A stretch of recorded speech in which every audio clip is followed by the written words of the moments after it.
We're going to be kind of continuing the diagnostic odyssey where we talk about some of the different symptoms that we see in Dup15q. And I'm very fortunate that we have one of our rock star clinicians here who's going to be talking about some of the GI issues. And she's joining us remotely because she wasn't able to be here in person. But can we all just give her a round of applause for joining us remotely, and then she can kick off this talk.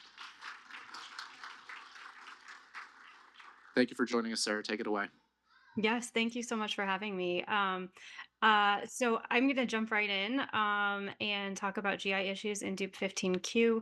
I'm a pediatric gastroenterologist at the Lurie Center, so I know you've heard from some of my colleagues already, and I think one of the really cool things about my job is that I have this great team of people, and with all GI issues, I think all of it interacts with everything else. So I'm excited to tell you a little bit about what I do and hopefully some helpful tips for you and I'll say children. I know there are older people as well, but to me they're all kids at heart. So let me jump right in. Let's see. There we go. Okay, so I'm going to talk first just about what are some of the GI symptoms to look out for. We'll talk about feeding difficulties because I know that's a very common concern spanning all age groups. Acid reflux, also known as GERD or gastroesophageal reflux disease, and then constipation. So, as I'm speaking to the choir here, but some of the common GI issues in Dup15q, even starting from infancy, you might have low tone, so the hypotonia that leads to feeding difficulties. And if for babies who have poor suck and bottle feeding challenges, this can affect their weight gain. Along the lines of the growth and nutrition, short stature or height is also an issue. Let's see, I've just lost my screen here. Can you guys still see it? It's all black on my end. No, unfortunately, we cannot see it right now, Doctor. Okay. Oh, there it Let's is. see. It is There we back. go. Yeah, Okay. perfect. Thank you. And then feeding difficulties, as I mentioned, can span into older children and adults as well. Acid reflux or gastroesophageal reflux disease are common, and constipation as well. And then overlapping common GI issues in children with autism, estimates are really high. So they're very common, ranging from 25 to 75% of kids with autism have GI issues at some point in their lifetime. It just depends on the study, how they measured it, which is sort of a big range. And the GI conditions might present with behavioral changes rather than a very obvious GI symptom. There's actually been studies that show in GI that parent-reported concerns correlate really well with what the doctors assess them and actually end up diagnosing the kids with. Um, and there's a big overlap between the comorbidities in autism and Dup15q, like sleep and seizures, that you've been talking about already. Sometimes it's the conditions themselves that might contribute to GI issues, or the medical treatment, or the GI issues that are contributing to something like sleep problems. So there is a big overlap. I think there's all these interlocking factors, and trying to tease out what we can and sort of jump in on whatever these vicious cycles are, often can make a huge difference. So I wanted to talk a little bit about what are the symptoms you might see and when to think about whether or not it might indicate a GI problem. So the first one is vocal behavior. So clearing their throat, swallowing frequently, or tics sort of related to like making noises from their mouth, screaming or crying, especially for no reason at all, sighing, whining, moaning, groaning, all the noises that you might hear might suggest some GI discomfort. And sometimes it's more delayed, or echoing about pain, the belly, or seeing the doctor. So repeating the phrase, "Does your tummy hurt?" or "Time for your checkup." Often in my patients, it means my tummy hurts or I need to go see the doctor, because I'm not feeling well. And sometimes you will get direct verbalization of saying my tummy hurts or ow or boo boo and sort of pointing to the abdomen, or maybe not localized specifically to the belly. In terms of motor behavior, so what might you see? What movements might you see that could suggest a GI problem? Facial grimacing, gritting or grinding the teeth sometimes can represent maybe either mouth pain or sort of pain, a little bit lower down in the GI tract. Wincing, Some of the kids who are constantly grazing or eating, constantly food seeking, drinking or swallowing, that can represent GI discomfort as well. And I think one of the challenges of my job is separating out, is this just a behavior, or does it indicate that there's a medical issue going on? Also, people who are mouthing a lot, so chewing on clothes, other objects, or people who are constantly putting non-food items in their mouth, like dirt or sand or sticks. Sometimes, again, it's just a behavior, but sometimes it can represent some a GI diagnosis. And then other behaviors that you might see is kids who are applying pressure to the belly. So sometimes it's like lying over furniture, like lying over the edge of the couch, or pressing their hands, or grabbing your hand and pressing it on their stomach. Other ones, tapping on the throat or tapping on the chest can sometimes again indicate sort of pain in that area. We can see unusual posturing or a series of postures. So someone who maybe it looks like a head tick or sort of a new movement that you haven't seen before, it could again represent discomfort. Agitation, like pacing, jumping up and down. Some of my friends do this every time before they have a bowel movement, and they're like, "Oh, I know what's going to happen next." An increase in repetitive behaviors or new repetitive behaviors. Is it a stim? Is it because they're uncomfortable? And self-injury and aggression. I think especially if any of these things we've talked about that I've mentioned so far, especially if they're new or they're significantly increased above the baseline, I would think about looking into a medical um, cause of those. And then even though a lot of these have been nonspecific, there can also be even more nonspecific changes sort of in their overall state. How are they feeling? So again, sleep comes up on this list, whether it's trouble going to sleep or or waking up in the middle of the night. Just increase in irritability, exaggerated response to stimulation. If you think about it for all of you, if you're not feeling well and somebody's trying to make you do something, you're going to be less likely to comply with that. So seeing non-compliance with demands, again, if especially if it's a new oppositional behavior. And then for me, it's always a red flag that there may be something medical going on if you're seeing these behavioral issues that occur even during a preferred activity. So they're interrupting something fun, something they love to do, different from like an escape mechanism, like they're putting demands on their like flopping on the ground. But if they're flopping on the ground in the middle of like watching their favorite show, then there might be something else going on internally. So when should you be worrying about your child?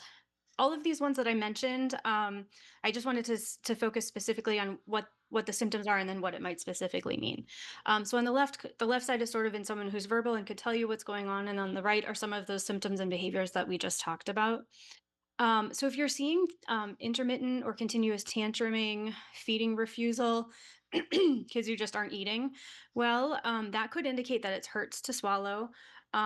Or if they're banging on their chest, or you're seeing textural food preferences like only liquids or purees like applesauce, food pouches, or crunchy dissolvable things, that could indicate that it's hard to swallow. So a little hurts to swallow and hard to swallow are slightly different things in the GI world. Again, if they're pointing on the throat, tapping to the site sort of in the upper chest area, that could indicate again sort of it's hard to swallow. It feels like something's getting stuck in my throat. And those are the kids maybe who are drinking a lot of water or constantly seeking something else to eat to try to get that food that's stuck to move in the right direction. If you see irritability after meals or at bedtime, or feeding difficulties, this could indicate heartburn or chest pain that goes along with acid reflux, or just generalized belly pain after eating. And then if you see self-injury aggression, again, that could be a sign that they're having pain. Okay, so I'm going to jump right into feeding difficulties. I have a lot of slides on this compared to the other ones because I think there's a lot of hopefully helpful pictures that might paint the better picture for you. Um, so feeding difficulties can start from infancy and span all age groups, and they're very common. Again, the low tone can affect feeding skills in babies and result in slow growth and poor weight gain. And ultimately, as many of you know, kids might need feeding tubes even as babies to support their growth and nutrition. And then as you get into older ages, the picky eaters can take a couple different can appear in a couple different ways. So sometimes it's just a limited variety of foods, kids who only eat a few foods, or inconsistent acceptance of foods. They eat something one day and then the next time you make it, they won't touch it. So you never know what's gonna go down. Food jags is a term that describes kids who will have a short list of foods they accept, and then suddenly they'll drop those foods and then switch to something else. Sometimes it's a couple weeks or a couple months, um, but it tends to, like, instead of adding new foods, their list of accepted foods never really expands because they just drop however much they drop, then they add something new. As I mentioned, textural preferences. So sometimes it's kids who prefer liquids, sometimes it's kids who prefer crunchy foods, snack food type of things. It could be a low appetite, and that could be an indication that they have stomach pain and it's affecting their appetite. It could also be a side effect of some of their medicines. And then behavioral rigidity or rituals. I only eat pizza at school on Wednesdays, and so if you give me pizza at home, I'm not going to touch it. Some kids who are really brand specific, you may have been through yogurt. I think is the most common one where they only like one flavor of yogurt with a specific character on the wrapper, and then if the company changes the packaging, even though the actual yogurt is exactly the same, your child suddenly refusing that one. So some of those can be really challenging and frustrating because you're either making a whole meal and throwing it away, or it's just hard to find foods that keep that your child will eat, and then that can lead to behaviors too, as just being hungry can make you cranky. Um, and then in autism, the feeding disorders are multifactorial and have been very well described. Again, it's one of these, there's so many interlocking factors. It can be the challenges of social interaction. Maybe the school lunchroom is too noisy and they don't want to be talking to other people. There can be sensory processing with the textures or not wanting to get your hands dirty or messy or sticky. The medical diagnoses, as I mentioned, and the treatments for them can affect appetite and eating. The communication challenges. I'm frustrated because I can't tell you I don't want that food. I want something else, and you're not getting what I'm trying to tell you. The praxis is the motor coordination. So some kids who can't quite get the chewing and swallowing and all of that coordinated. Um, Obviously, GI concerns can affect feeding. The behavioral rigidity and sleep we talked about. Some people I find some kids who aren't sleeping well, then they're sort of super hungry the next day, and it's sort of this overcompensation. And I know earlier this morning you heard the case of someone who, once they were sleeping better, they were able to lose a lot of weight because they weren't overeating during the day. Um, and then food allergies and sensitivities can contribute.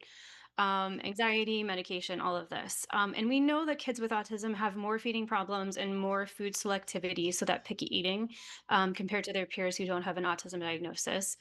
Um, and so it's one of those guidelines that in GI at least this is should be routinely addressed because if we don't ask about it, it might be another one of those things that you're just used to it. My kid just only eats these few foods, and that's how it's always been. Um, so in general, the approach to feeding difficulties, at least in our center where we have access to a feeding team, I'll start with a feeding team evaluation. So including a nutritionist to really assess for if they're getting enough calories and within the calories. So I think there's two things. The calories can sort of tell you the weight gain and is your child following the growth chart? But even if they're eating, say they're drinking milkshakes all day long, they might not be getting all the right vitamins and minerals. So there's two parts. The macronutrients is sort of the calories and the growth, and then the micronutrients can contribute to a lot of other medical issues as well. And then often for the super picky eaters, they will end up in feeding therapy as an ongoing um, treatment, and then thinking about high calorie foods, supplements, and medication, and then obviously addressing any underlying GI issues. So in terms of the feeding evaluation for us, it typically will include an occupational therapist, a speech therapist, both of whom have specialized training in feeding issues, a gastroenterologist, so GI, and then the nutritionist. And they look at a couple of different things. They look at the oral motor skills. So again, are these kids able to chew, swallow, manage their food? Are they choking? Are there concerns for aspiration where it's getting down into their airway instead of going down the right way? That might be the case. Um, Sensory challenges impacting food acceptance. And then thinking about what can we change in the mealtime environment and the routine. Again, if the school lunchroom is too noisy, maybe they can be in a smaller room. Is the chair appropriate for your child, or are they like falling out of the chair? And so that affects how well they can stay at the table. And then sort of the other motor factors going along with that. Kids who don't like to get their hands messy, but aren't really able to use a spoon or a fork very well, that's going to set them up for a feeding feeding challenge as well, because there's not a good way for them to get food in that they're comfortable with. So looking at all of these factors, they'll usually decide whether the kids end up with feeding therapy with a speech therapist or an occupational therapist, just depending if it's more of like the muscles and chewing mechanism versus the sensory aspect of things. And I have a couple of slides to explain this next ideas. But the SOS approach is a very common approach, and so this involves the sensory hierarchy, which is steps to eating and progressing on adding a new food. Sensory play, so food exploration, being exposed to touching things that are messy, smelling things, scooping them on from one plate to another without the pressure of having to eat them, often helps sort of desensitizing kids and getting them more used to non-preferred foods. Food chaining, I'll explain as well. And then trying to prevent food jags. So instead of like dropping one food and adding a new one, trying to figure out ways to keep those old foods kind of in the cycle so they're not dropped for good. And then the nutritionist is often helpful. From the feeding team visit, they can sort of direct some of the targeted new foods. So, kids who aren't eating a lot of protein, what are some ways we can get protein into their diet, or fruits or vegetables? How can we either sneak them in or introduce them in a way that is going to help them be more accepted? And then working on that oral motor skills, and then figuring out ways that you, as parents and caregivers, can participate in the feeding therapy sessions, or at least take some of those skills and strategies home with you so that you can continue to make progress throughout the week, before their next session. I mean, I said week, sometimes it's weekly, sometimes it's less than that, but so that you can practice at home and make sure that your child is generalizing whatever they're doing in feeding therapy to other settings as well. Sometimes I'll hear, oh, my child will eat anything at feeding therapy, but I give them the exact same food at home and they won't touch it. So figuring out some of the ways that you can keep those skills working in other places as well can be really helpful. So this is two different ways of looking at the sensory hierarchy, um, which sort of recognizes for some of us it might be really easy. If there's a food you've never tried before, you just pick it up, put it in your mouth, chew it, and swallow it. But for some people, that can be really hard, and so breaking it down into individual steps is a way of making progress. So step one is, will they tolerate it? Does it have to be on the different counter? Can it be on the table? Can it be on a plate next to your plate? Can it be actually on your real plate? How close can you tolerate it being? Next step is touching it. So touching it with a fork or touching it with a finger, picking it up, smelling it. The next one is kissing it. And then the next step is licking it. Next, we have them take a bite and maybe spit it out. And then finally is chewing and swallowing. And then eventually we get chewing and swallowing for multiple times in a row. So this is a way of just breaking it down one by one. And this would be for like any one new food we're trying to introduce. The next one is food chaining. And so for any new food we're trying, this is a way of hopefully expanding on the variety of foods that kids will accept. So for food chaining, we start with one of their preferred foods, make one small change in it, like color, flavor, shape, texture, brand, temperature, or adding a sauce or a dip.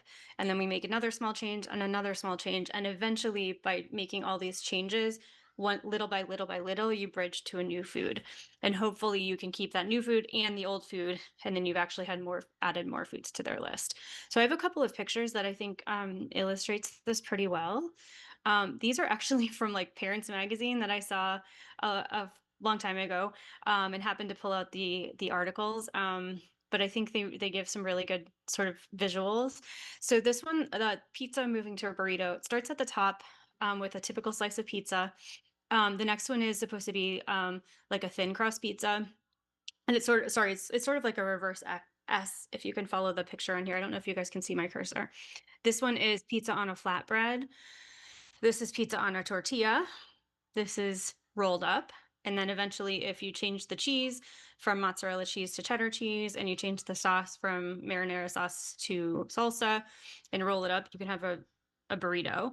Burritos are nice because then you can add maybe refried beans or something like that, or meat, shredded meat, to get some more protein in. So this is one example, pizza to burrito.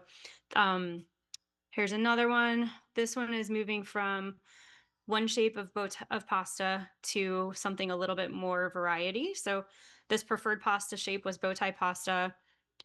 They were able to change the shape. I think this would probably take a few steps to get from one to the other, with like just a few of the not of the different shape mixed in, and then gradually shifting that ratio. This one has white sauce on the side. I think this one is whole wheat pasta with sauce on the side. This is the white sauce on it.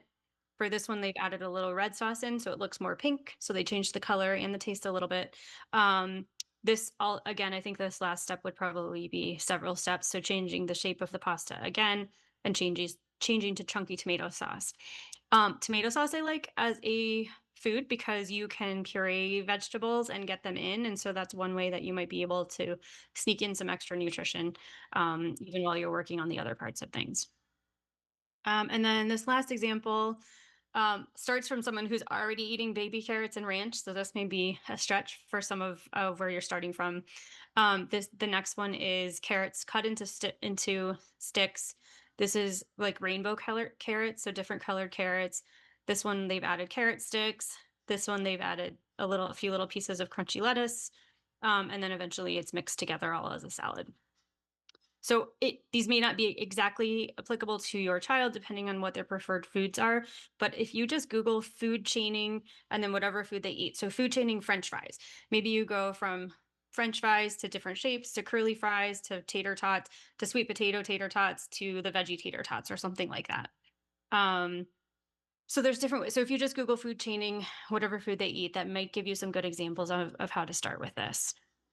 And it might take a really long time to get from step one to step two. So I think the pace of feeding therapy can be very slow and frustrating for parents, but it often eventually will result in some improvements. So the next step in terms of picky eaters feeding difficulties is, as I mentioned, making sure they're meeting the nutritional needs. So are they getting enough calories, which is the macronutrients? Are they gaining weight? Okay. There are lots of high calorie foods we can do. Many of them are dairy foods. So if your child does not have a dairy intolerance, there may be some way to increase things, or adding oils to certain foods they eat. And then sometimes, often going on to supplements like a formula. And then looking at the micronutrients, so the vitamins and minerals, depending on some kids who are completely formula fed, that will have enough vitamins in it for them. But depending on what their balance of nutrition is, we'll often need to add in a vitamin as well. I keep a really long list of vitamins for picky eaters, and so every time I hear about a new one that a family was able to get their child to eat, I add it to my list. But there's liquids, there's powders, there's chewables, there's dissolvable ones, and there's gummies. And then there's a lot of brands out there. So it might take a while before you find one that you're able to get in consistently. One tip for that is for kids who are juice drinkers. Sometimes you can actually, if they only drink from a juice box, some parents have actually put the liquid multivitamin like down in the straw hole, and then kind of if you can get it mixed up, if it's a flavor that's compatible with their juice flavor, that might be one way to get it in. And then for kids who, despite doing all of this, we're still not able to get them to eat enough and gain weight appropriately. Sometimes we'll use medications to increase the appetite. I find this is most useful to increase the amount of food. And so it will help with the weight, but it doesn't usually increase the variety of food unless they have other supports in place, like feeding therapy or something like that. And then obviously we consider tube feeding if we're not able to get kids or babies to eat enough by mouth.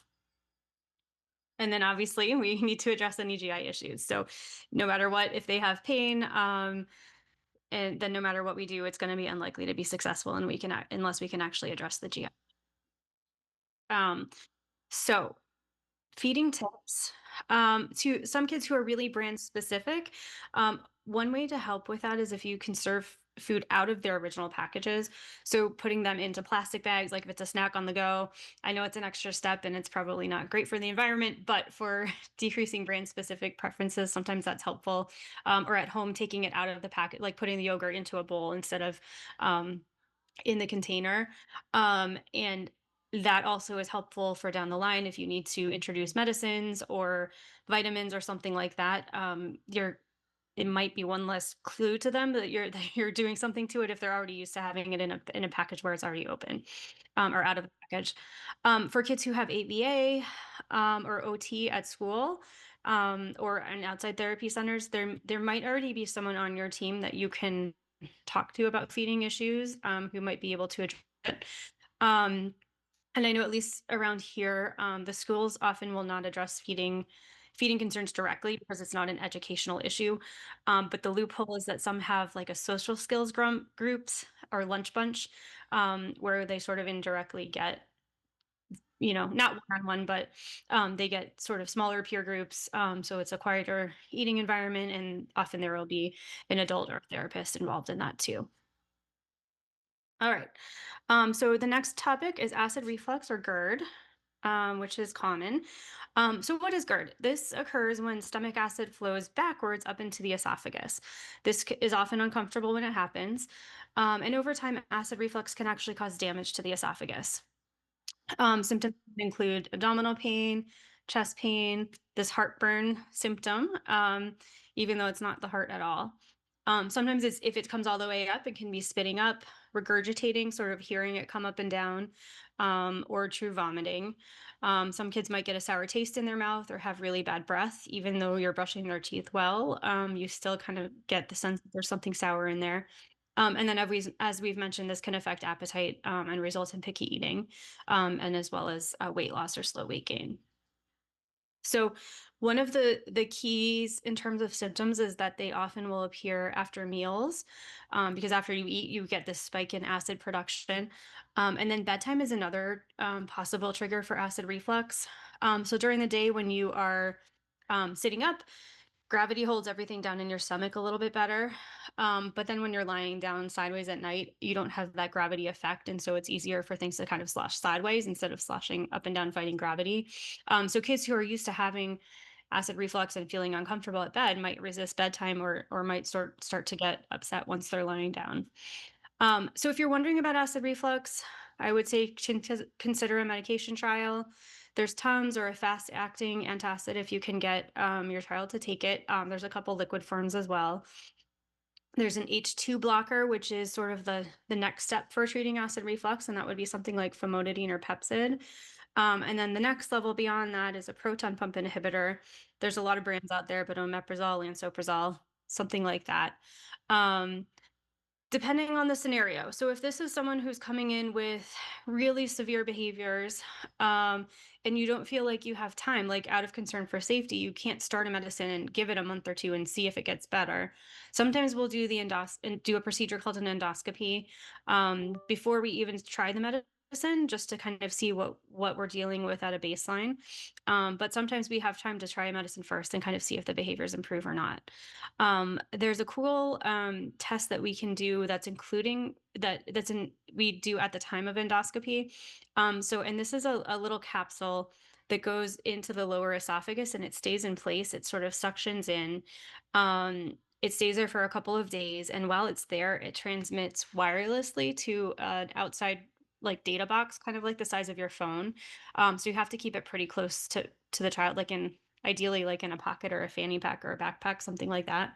And that measures minute to minute if they're having any acid reflux.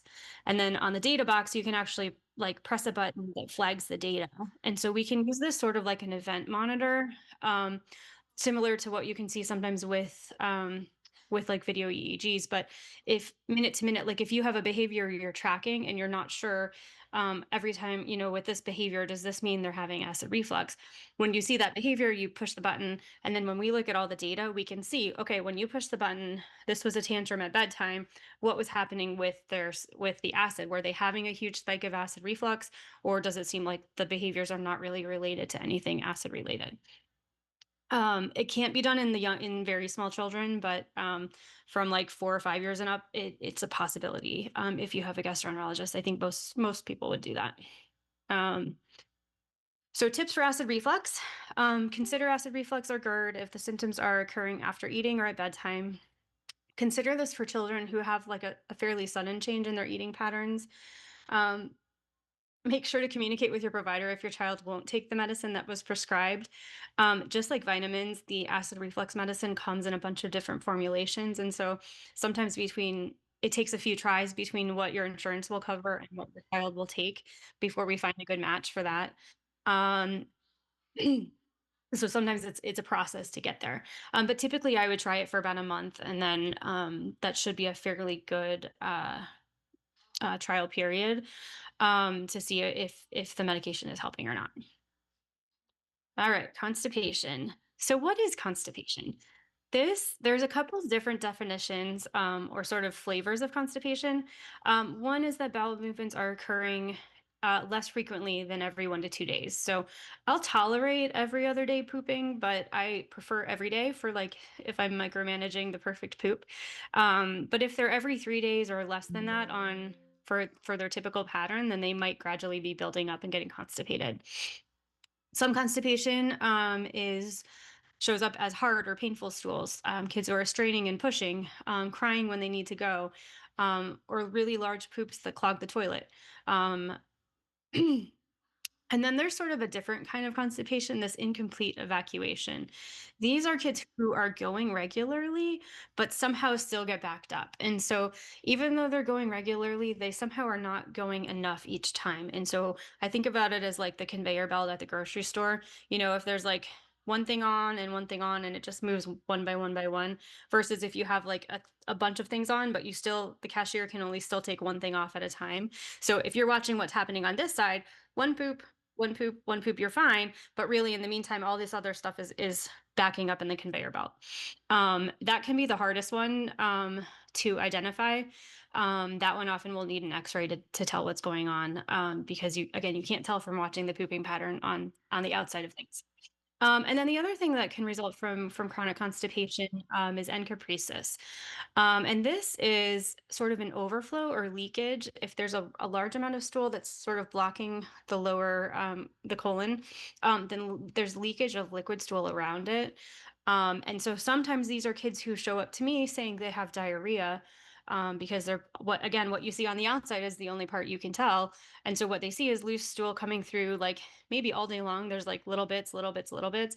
But then when we get an X-ray, we actually see that there's a lot of stool stuck in the rectum.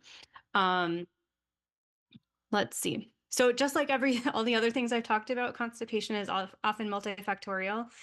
It's really common in kids who are picky eaters. So this is our population, kids who are eating either too much of one food. I think dairy and carbs tend to be on that side of things, or not enough of another. So the fruits and the vegetables. Maybe kids who are low on fluid intake. They're not drinking a lot in general. I think one of the common things is probably that there's low tone of the GI tract. And so I find that a lot of my patients end up needing sort of medicines that help with the tone and the squeezing muscles in the colon rather than just the stool softeners. There can be sensory issues related to toileting, whether it's the feeling of going, especially if they're having hard poops. And then that sort of, you get into this cycle of like, it hurts when I go. So then I hold it, but then it's even harder. And then it hurts when I go. So trying to break that cycle. Maybe it's like, the noise of the toilet flushing. So there's a lot of sensory issues related to toileting. And then it can be side effects of medications that are used to treat other conditions as well. So in terms of management for constipation, often the first line we'll use is the osmotic. They're called osmotic laxatives, so like stool softeners. So PEG or Miralax is a common one. The second level is stimulant laxatives, and these are ones like Senna, X-Lax, Dulcolax. Those are medications that cause contractions to push the poop out. And so I think of that as helping for kids who aren't going every day, versus the first medicines, the stool softeners, are the ones who are going but are just having hard stool. I use magnesium a lot. That can help with the colon tone and motility, but it's not quite as strong as the stimulant laxatives one. So that's usually really well tolerated. Magnesium citrate is the formulation that's going to help the best for the GI tract for constipation. There are some other forms of magnesium out there that are like marketed more for like calming, but the magnesium citrate is the best for the GI tract. Fiber is one thing to think about. It can help to bulk up stools so they slide better. But it only helps if you are drinking plenty of water along with it. Otherwise, it's just going to make the stools bulkier and harder to pass. And then the newer medicines are sort of considered more motility agents specifically. And so these can regulate the fluid and the motility of the colon together. And so these would be like the generics I put on here, lubiprostone, linaclotide, prucalopride, which is like Amitiza, Linzess, and Motegrity. And I've had very good results with those as well. Of these three, the middle one, linaclotide, which is Linzess, is the only one that's approved for use in pediatrics in kids down to 7. Obviously, if there are other contributing factors like the diet, we want to try to address that to the degree that we can. And then I would encourage you to talk with other providers if you feel like it's a side effect of a new medication that's been started.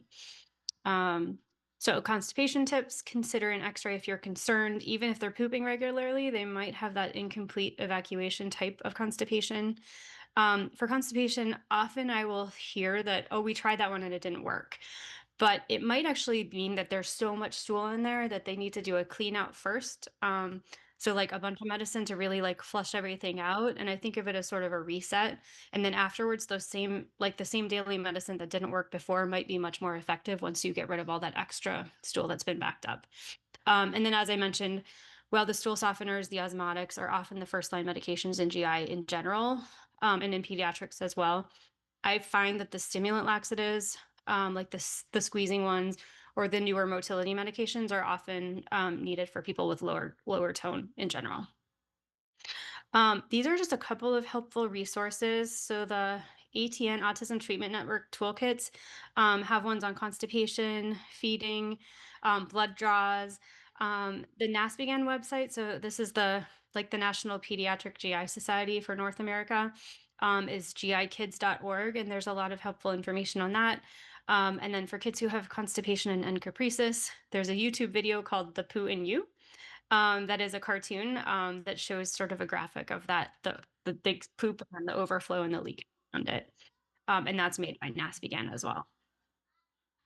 So that is my last slide. And I think I have no idea where we are on timing now, but hopefully we have time for some questions. Thank you very much.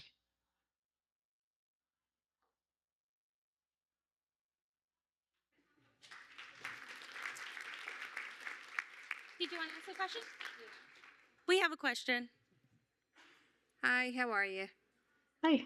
My son, every time he eats, he has a seizure. Every time. Medicine, doesn't matter. He's has GI issues. I know that. What else do I want to say? I mean, that's been going on for a long time. Even if I give him acid reflux medicine, it doesn't work. So one thing I would think about is maybe there's constipation, because once you eat there, you get these contractions of the GI tract. And so the vagus nerve, which sort of drives the GI tract motility, sometimes that's related to kids who are having seizures. So I think about constipation if you guys haven't looked into that yet. We have. He's on everything to go to the bathroom. Believe me, it's just. Is there a GI neurologist? Do you know? Not specifically. I mean, there's motility, and so some centers will call that like neurogastroenterology, but that's more like motility testing specifically. What was that test with the pill being put into their throat for data? What was that called? Yeah, so the brand, I think there may be a couple brands. The brand that we use is called Bravo. It's called a Bravo probe.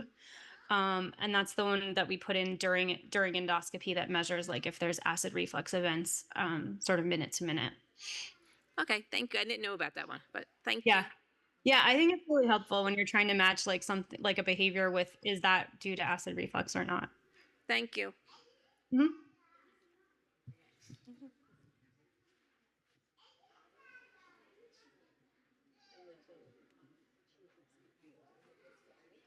I don't think there's any more questions. Thank you.